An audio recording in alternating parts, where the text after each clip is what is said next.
ఒకసారి ఇదే అంశానికి సంబంధించి ఆయన రియాక్ట్ అయ్యారు. ఆయన ఏమన్నారో చూద్దాం. కొండా సురేఖ గారు సమంతకి అపాలజీ చెప్పడం అనేది అంతకన్నా స్టూపిడిటీ అయితే నేను చూడలేదు. ఫస్ట్ ఆఫ్ ఆల్ సమంతని ఎక్కడ అవమానించారు? కొండా సురేఖ అవమానించలా, పొగిడారు. యాక్చువల్గా ఎందుకు పొగిడారంటే అక్కడ ఏమంటున్నారు ఆవిడ, నాగార్జున నాగ చైతన్య ఇద్దరు కలిసి ఒక మామగా ఒక భర్తగా ఒక కోడలిని ఒక భార్యని తనకున్న ఒక ఆస్తి కాపాడుకోవడానికి వెళ్ళమని ఫోర్స్ చేస్తే తను కాదని చెప్పి విడాకులు ఇచ్చి వెళ్ళిపోయింది అని. అక్కడ సమంతకు అవమానం ఏంటి? సమంతని పొగిడినది. యాక్చువల్గా అవమానించింది ఎవరిని? అత్యంత జుగుసాగా అవమానించింది నాగార్జున చైతన్యాన్ని. అసలు దాని టాపిక్ ఎత్తట్లా, దాని గురించి ఇంతవరకు మాట్లాడలేదు ఎవరు. సో ఇప్పుడు ఇలాంటిది చెప్పడం కన్నా అంటే అక్కినేని కుటుంబం అంత ఉన్న హుందాతనం, వాళ్ళకున్న extraordinary reputation, most dignified and reputed, అది ఒకసారి పక్కన పెట్టి ఏ ఇంట్లో అయినా ఒక మామని భర్తని ఇలాంటి ఆరోపణ నేనైతే నా జీవితంలో ఏం లేదు ఇలాంటిది.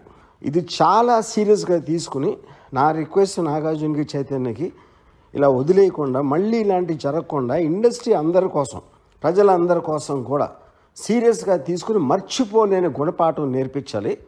దీనికి తప్పిస్తే మన దగ్గర వేరే మార్గం లేదు. ఇలాంటిది మళ్ళీ జరగకుండా చూడాలి. రైట్, అది ఆర్జీవి చేసిన స్టేట్మెంట్.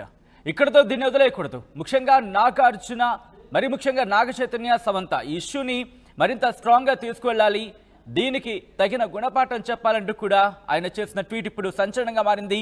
దాదాపుగా ఆయన 1, 2, 3 దాదాపుగా 4 ట్వీట్స్, వరుస ట్వీట్స్ అనేది చెప్పుకోవాలి. ఒకసారి మళ్ళీ ఆ ట్వీట్ని మీకు చదివించే ప్రయత్నం చేస్తున్నాం. నాగార్జున కుటుంబాన్ని అత్యంత హారబుల్గా అవమానపరిచిన కొండా సురేఖ కామెంట్లకి నేను షాక్ అయిపోయాను.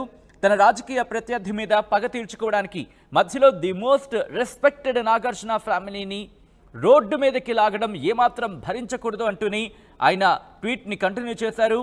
ఇక్కడ కంటిన్యూ చేస్తూ కేటీఆర్ని దూషించే క్రమంలో అక్కినేని కుటుంబాన్ని అంత దారుణంగా అవమానించడంలో అర్థమేంటో కనీసం ఆవిడకైనా అర్థమై ఉంటుందో లేదో నాకు అర్థం అవటం లేదు అంటూ ఒక ప్రశ్నను సంధించారు రామ్ గోపాల్ వర్మ.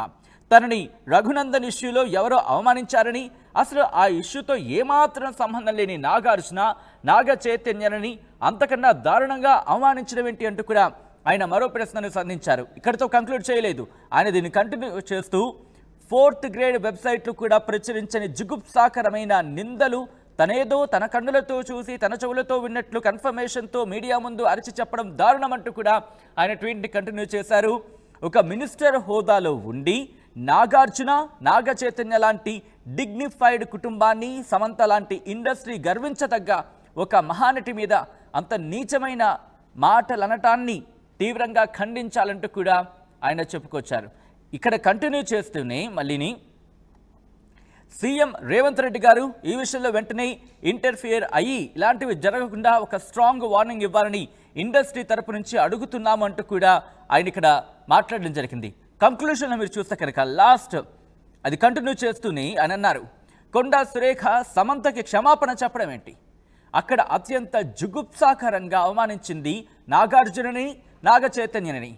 ఇక ఒక మామగారు, ఒక భర్త, ఒక కోడలిని, ఒక భార్యను, వాళ్లకు సంబంధించిన ఒక ఆస్తిని కాపాడుకోవడానికి ఫోర్స్తో పంపించడానికి ట్రై చేస్తే తను విడాకులు ఇచ్చి వెళ్ళిపోయిందని చెప్పడం కన్నా ఘోరమైన ఇన్సల్ట్ నేను నా జీవితంలో వినలేదు. ఇది సమంతను అవమానించడం ఎలా అయింది?